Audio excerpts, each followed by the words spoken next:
আজকে আপনাদেরকে দেখাবো প্রবাসীদের রুম কেমন হয়। দেশের মতন না, এই ছোট্ট এক রুমে 4-5 জন 7-8 জন থাকে। এটাই হলো প্রবাসীদের বাস্তব জীবন।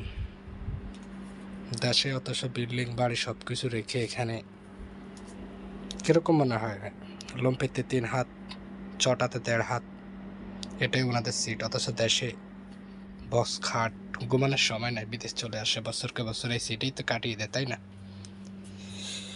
এটাই হলো প্রবাসীদের জীবন। কার কার আপনাদের এরকম আছে? অনেক শত প্রবাসীদের জীবন এরকম ভাবেই আছে, চলতেছে।